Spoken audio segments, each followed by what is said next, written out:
Hello and welcome to 10 by 9, where 9 people have up to 10 minutes each to tell a true story from their own life. I'm Paul Dorn, and this is the 10 by 9 podcast.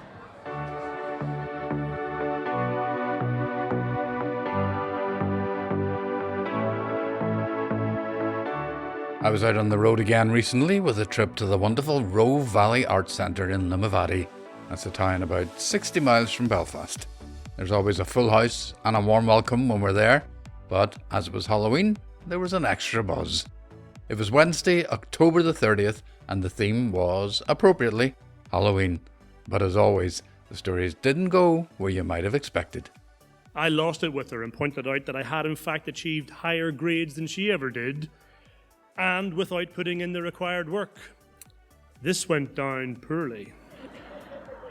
And I felt a wet deluge streaming down my back, right through to my freshly washed and dried only pair of underwear.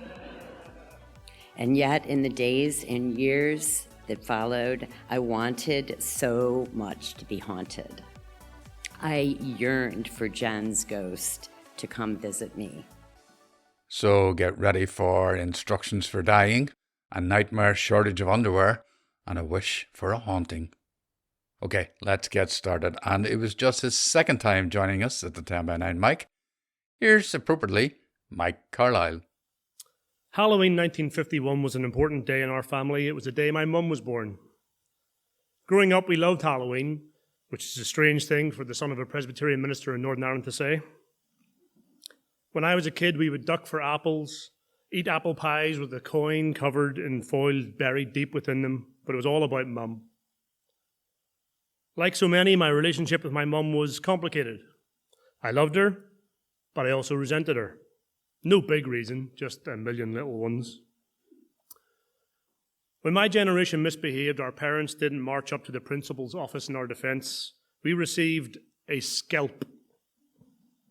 This consisted of a hand set to 45 degrees aimed across the back of your head. It wasn't a punch, there was no closed fist. It wasn't a slap, there was no follow-through. It was a scalp. The hand would bounce off your head, causing you to bounce up in the air. It stung. Depending on how heinous your crime was, you may have received a second scalp. There were rumours of some boys in my class even receiving a third, but my family were restrained. 2 was the maximum. Dad never dished out the punishment. He was, and still is, too soft. Mum was the executioner in our house. I received many's a scalp over the first 12 years in my life. In one Halloween, it all changed. I had misbehaved again. Mum brought me into the dining room. Yes, we are middle class. Mum raised her hand for the usual scalp. She brought her hand down towards the side of my head. My instincts kicked in. I had been attending jiu-jitsu training, and I blocked the scalp. No one I knew had ever blocked the scalp before. I did not know what to do. Mum did not know what to do. We looked each other in the eye for what seemed an eternity, and then she walked out. In January 2013, my mum stopped talking mid-sentence. She didn't pause and continue, she stopped.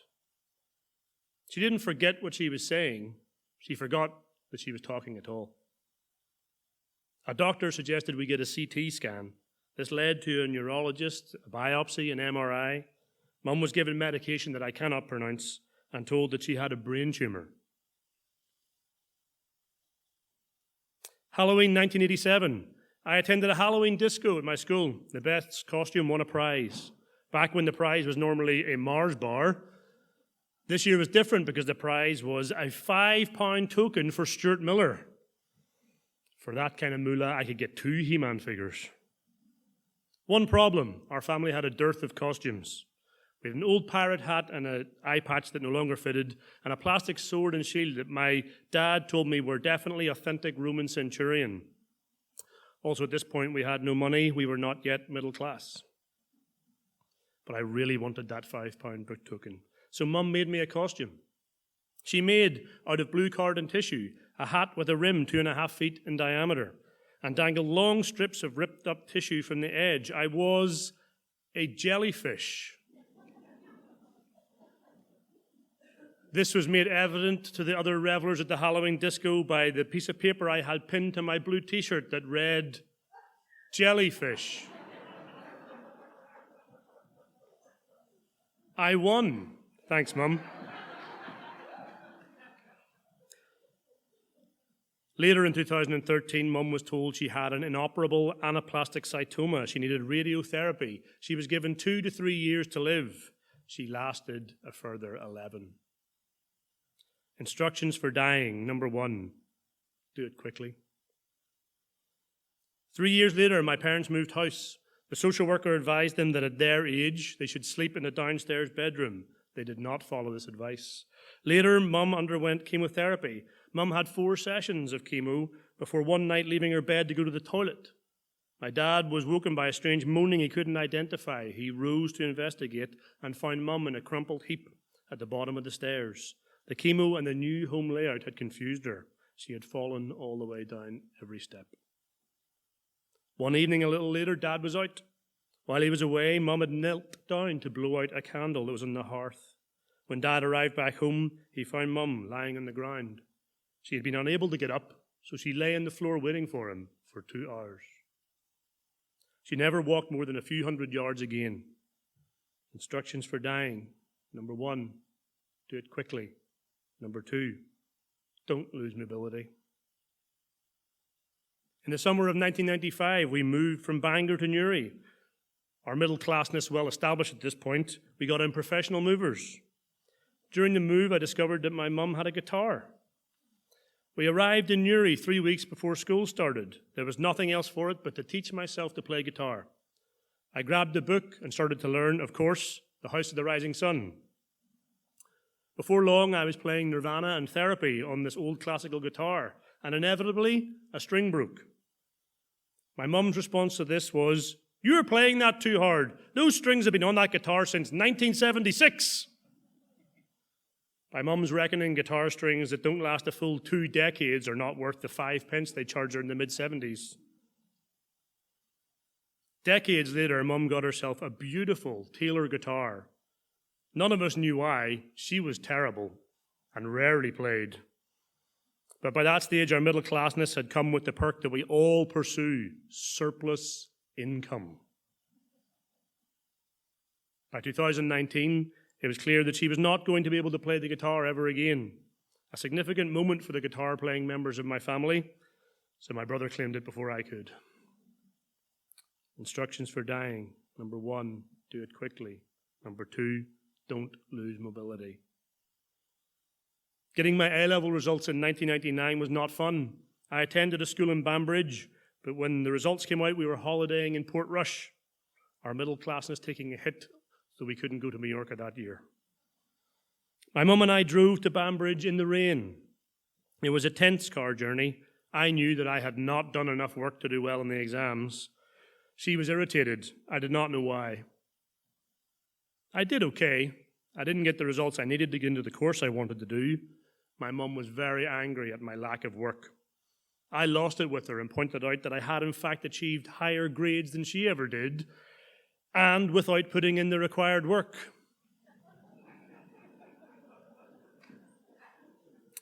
This went down poorly. If the journey down was tense, I cannot think of a word to describe the what felt like 15-month journey back up to Portrush. Years later, I found out that around that time, Mum had told my dad that if we were not leaving Newry as a family, she would be leaving alone as a divorcee. Maybe it's not that our relationship was complicated, but that Mum, being a human being, was in fact complicated. Mum was always in charge of the finances, insurances, mortgage. She always had more of a head of numbers than Dad. She organised holidays, appliance purchases, school uniforms. She always had a better head for organisation than Dad, until one day she didn't. She started asking about her parents' health. They had died 30 years earlier. She asked if my sister Claire had got back from Jane's house yet. Claire hadn't been in Jane's house for at least 2 decades. Every time I came to visit, she would ask if the turkey had been put on yet. We learned there was no point in explaining to her that it was in fact April, And that if we put the turkey on now, that it would be drier than Richard Iowati by Christmas.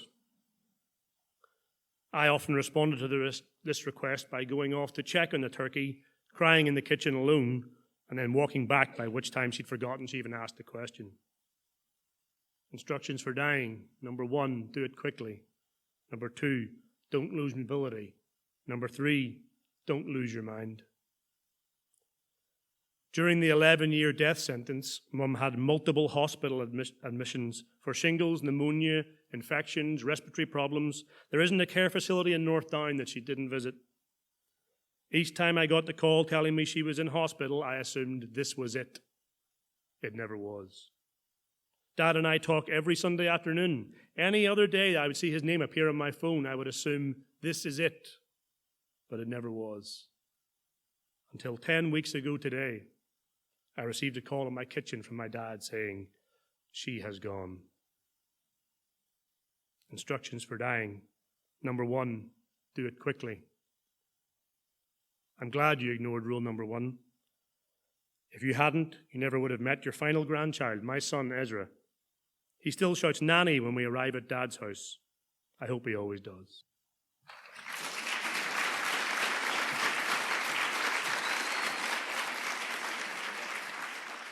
Mike, thank you so much. What a wonderful story, and what a wonderfully complex woman your mum was. I hope you'll be back with more stories soon. And as I remind you on every podcast, 10 by 9 is always on the lookout for storytellers, whether new or returning. So get in touch at 10by9.com, whether it's just a vague idea or a fully fledged saga. Okay, on to our next story, and she's a regular when we go to the Northwest, as well as often making the trip to the Black Box these days. Here's Gloria O'Connor. A little bit of context: Derry goes wild at Halloween every year, and it's amazing for most people. I think my husband and I must be about the only 2 people in Derry who aren't into Halloween. So with that in mind, we try every year to get away somewhere. A couple of years ago, we planned a trip to Lisbon in Portugal to escape all the madness. With great anticipation, we headed off to Belfast International Airport for our flight, only to discover when we got there that there was a 2-hour delay. It's always a bit of a heart sink, isn't it, when that happens? But then the 2 hours turned into 3. And my first thought was that there was a chance that we might be too late to get a drink when we arrived. So off I went to the duty-free and happily bought 2 bottles of wine at a somewhat inflated price. I returned to where my husband was sitting, only to discover the latest flight update that said our flight was now going to be leaving out of Dublin because of adverse weather conditions, and that they would bus us all down there. This was not good news for me, as I am a terrible traveller, especially on buses. I checked to see if I had a plastic bag just in case, and prepared for the worst. As we all made our way to the assembly point, I really felt sorry for a group of teachers who were trying to keep a large group of 12 to 13-year-olds under control. Then I had a sudden realisation, confirmed by the security staff, that we would have to go through security again in Dublin and my 2 bottles of wine might be confiscated. I rushed back to duty-free to the very pleasant lady who had sold me the wine and asked for my money back. Not without a receipt, she informed me sweetly, but with unshakable determination. I couldn't find it. I was getting a little stressed and flustered at this stage, and I maybe wasn't quite as polite as I could have been. And after all, I just bought them from her less than half an hour ago. After a bit more searching and muttering under my breath, I found the receipt and triumphantly slapped it on the counter. Back at the assembly point in the pouring rain, we were then informed that there were no buses available, and we would be taken to Dublin by taxis. Well, Ryanair hadn't banked on a group of very fraught and angry teachers from Lurgan. There is no way, they declared, that we are sending these kids in separate taxis.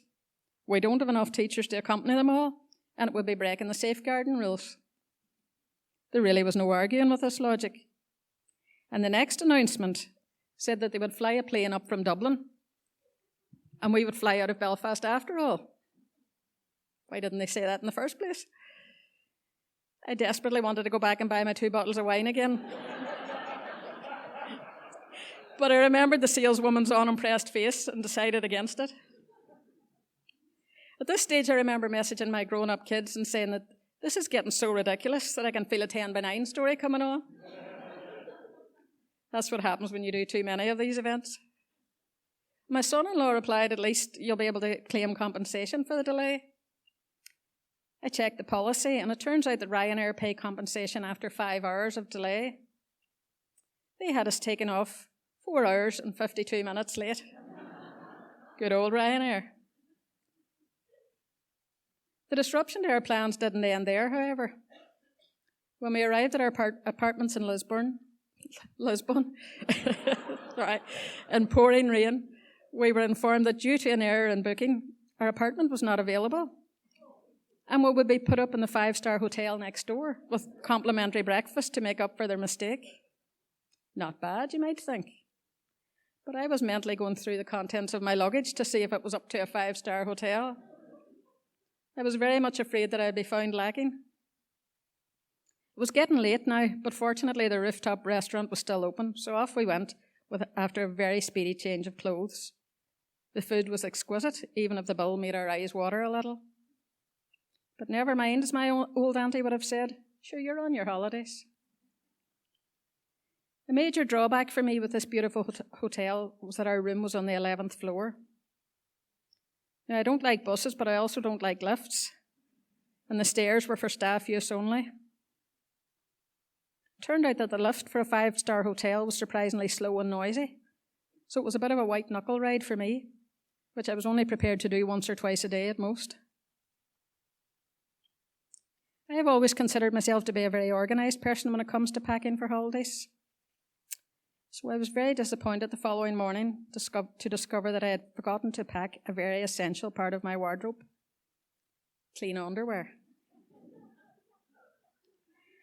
So going commando, and with my only pair of undergarments washed and drying over the bathroom rail, we rode the elevator of death down to the ground floor and enjoyed a fabulous complimentary breakfast, mimosas and all.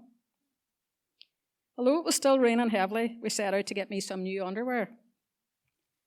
That shouldn't be difficult, you'd think, as we were right in the middle of a famous shopping area. Famous indeed. There was Gucci, Chanel, Prada, Guess, Louis Vuitton, and any other exclusive brand that you can name. As it turned out, only a few of these actually sold underwear, and of the ones that did, the cheapest was nearly €50 a pair. Well, I definitely wasn't going to pay that. Although I did splash out on a rather expensive new leather jacket that I convinced my husband to go halves with me for an early Christmas present. That's how expensive it was. We had to go halves.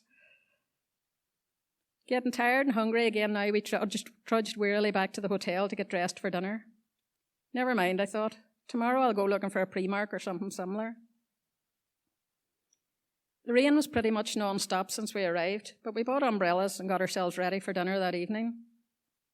We had a delightful meal sitting under an awning outside the restaurant while we watched the never-ending rain beating down on the cobbled streets. Every so often the waiter would lift the awning with a broom handle to drain off the rain that had collected. Feeling mellow now, after a couple of glasses of wine, I watched him with interest as I leaned back in my chair. Too far back, as it turned out. And I felt a wet deluge streaming down my back, right through to my freshly washed and dried only pair of underwear. The next day was Sunday, but I was determined to find a store that sold affordable undergarments, so off we went with Google Maps to guide us. Shopping centres near me, I asked of Google Maps. And it took us to some very strange places, including art galleries and pet shops, but still no underwear. And every time it was 1.6 or 1.7 kilometres from the previous disappointment. Right? Primark near me, I asked next. And sure enough, it told me there was one 2 kilometres away. Off we trudged again and rounded the last corner to find that it was closed. Google Maps hadn't informed us of that piece of important information. In the end, we were only staying for a few nights, so I gave up the hunt for underwear and made do with washing and drying my only pair a few more times.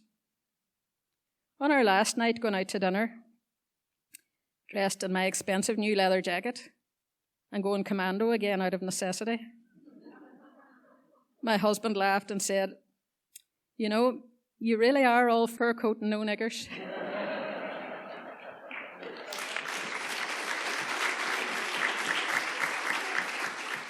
Ah, Gloria, you are brilliant. Thanks so much. I'll try not to think about you going commando next time you come to 10 by 9, though.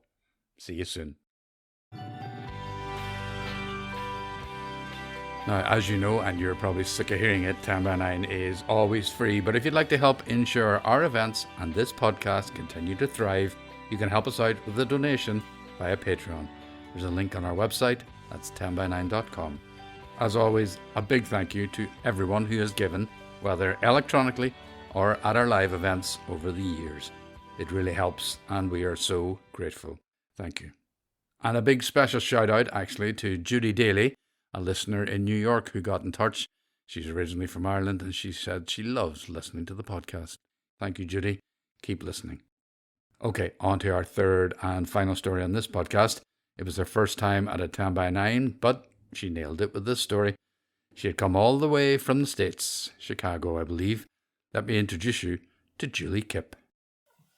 When my friend Jennifer Young checked into the hospital on St. Patrick's Day 2011, we were all caught off guard, as her pregnancy seemed to have been progressing normally.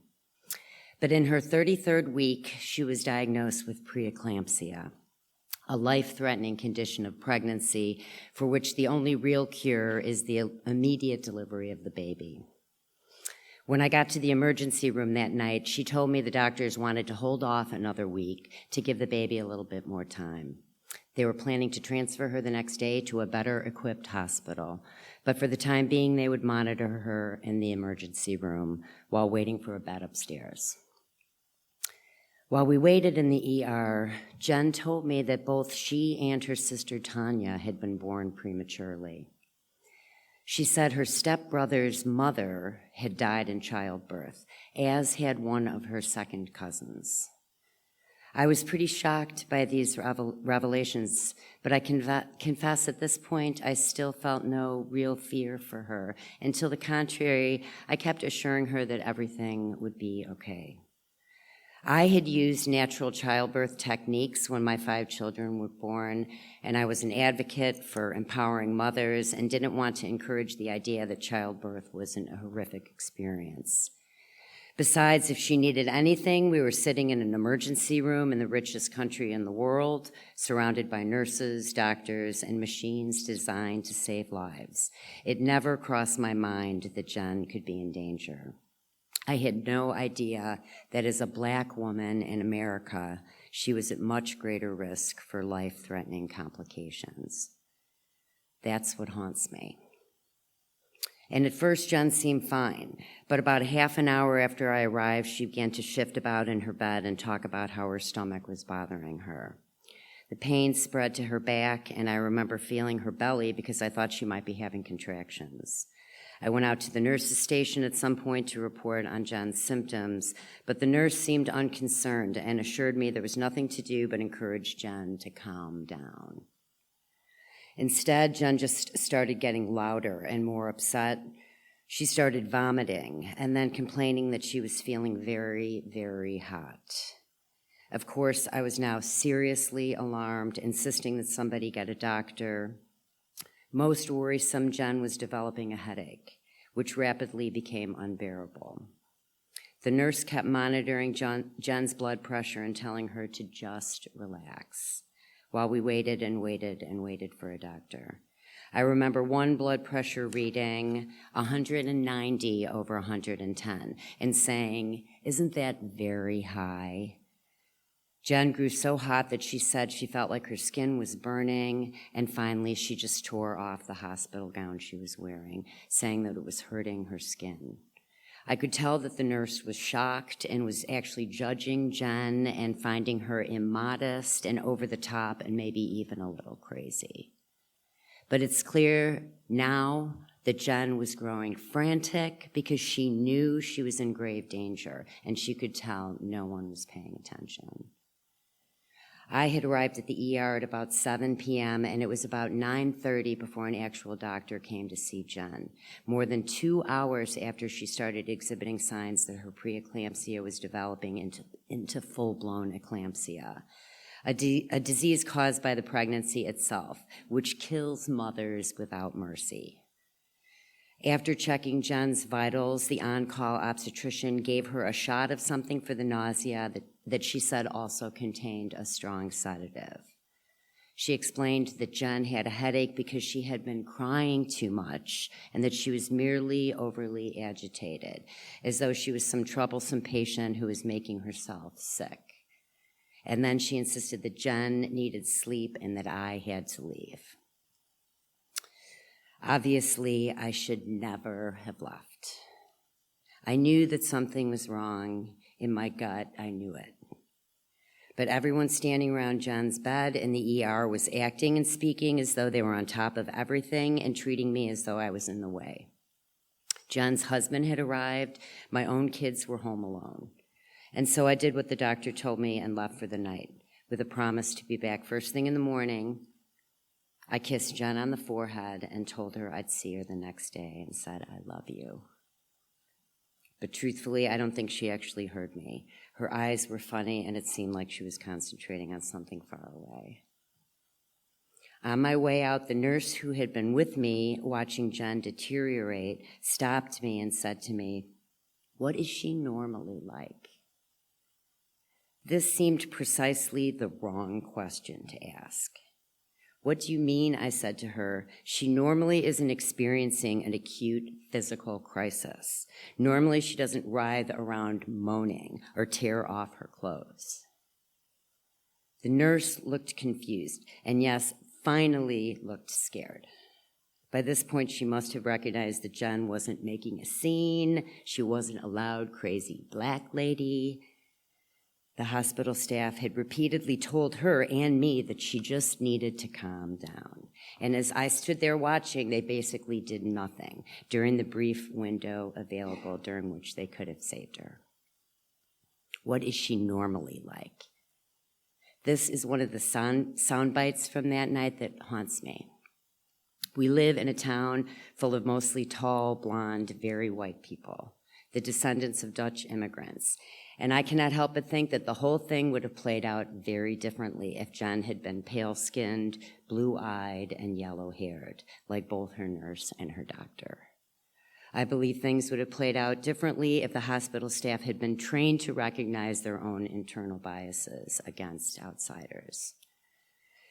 And I agonize over the recognition that Jen might still be alive if I had only known, as a self-professed feminist and ally, that statistically she was in much, much greater danger as a pregnant black woman in America, especially one with a family history of high-risk pregnancies, especially in a small hospital in a small town in the Midwest, where well-meaning staff might not have a full understanding of how their assumptions about others could be lethal.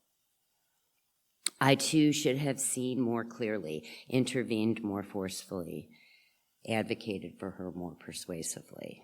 I should have raised bloody hell, stamped my feet, and shouted in the hallways that this was an emergency and something was going terribly, terribly wrong. I shouldn't have listened to the doctor. I should not have left her that night. Not that it likely would have made any difference at that point if I'd stayed. The disease had progressed too far.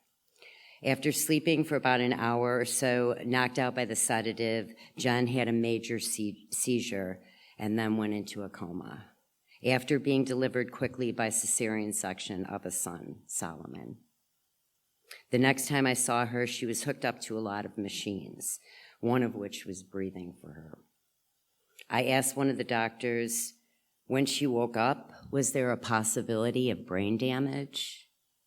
He looked at me a little incredulously and nodded his head. Yes, oh yes.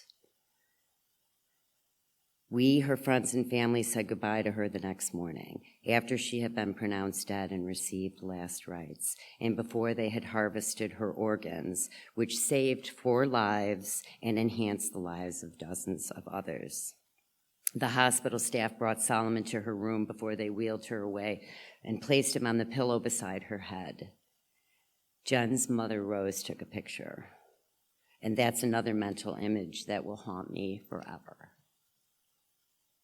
And yet, in the days and years that followed, I wanted so much to be haunted. I yearned for Jen's ghost to come visit me. She definitely believed in ghosts, and she shared with me a number of personal stories of visitations. In one, a ring of her grandmother's disappeared mysteriously without a trace and then reappeared just as strangely in a different place right after her grandmother had visited her in a dream and told her where to find the ring. I adored these stories of hers, and I believe in ghosts too, though I've still never been visited by one. Not even by Jen's ghost, unfortunately. And yet, Jen's mother, Rose, tells me that when he was visiting her in the house where Jen grew up, Solomon, Jen's son, would sometimes become still and start staring into space, looking at an empty spot in the room. And then he would begin speaking to Jen as if she were there. He would have whole conversations with his mother, and they lasted for quite a while sometimes. Apparently, Solomon was not self-conscious about this. He never tried to explain what was happening, and Rose didn't ask or push. These extended chats went on for several years when Solomon was a small child. He'd just sit there chatting away with his mother, staring at a spot of emptiness in the room. After a couple of years, this suddenly stopped. Maybe Jen's spirit left because she knew he was okay and she was finally at peace. I like to carry that thought, even though I'm still kind of upset with her ghost. I would have thought she would know just how much I'd appreciate a visit myself. One chance to have a few words with her spectral self. Jen was only with me for a few short years, but she taught me so much about how to be alive. She loved me truly, and she changed me forever. I would say to her ghost, thank you. I would tell her, I'm sorry. And I would promise her, I'm going to keep trying and trying to let go of this pain, to let it float away like a leaf on a stream. I can just see her smiling ghost face now, nodding her head encouragingly just before she fades away.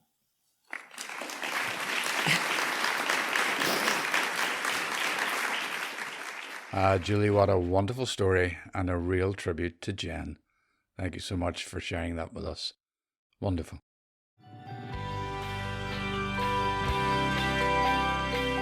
And that's it for this podcast. You can keep up with all our upcoming events and themes by having a look at our website, 10by9.com. The dates for 2025 will be on the website soon, and while always free, some events outside Belfast might require tickets from the venues. 10by9 is on the socials, of course. Be sure to follow us on either Twitter, Facebook, and or Instagram, and I promise I will not flood your feed with nonsense, just information. Thanks to everyone who made 10by9 in Limavady happen, everyone at the Roe Valley Arts, especially Denise and the team who made me so welcome, and Adam, who was our audio engineer. And what a wonderful, responsive audience. Thank you so much. A massive thank you, as always, to all our storytellers, but the biggest thanks this week goes to Mike Carlisle, Gloria O'Connor, and Julie Kipp. I'm Paul Dorn, and I'll be back with another podcast soon. But for now, bye-bye.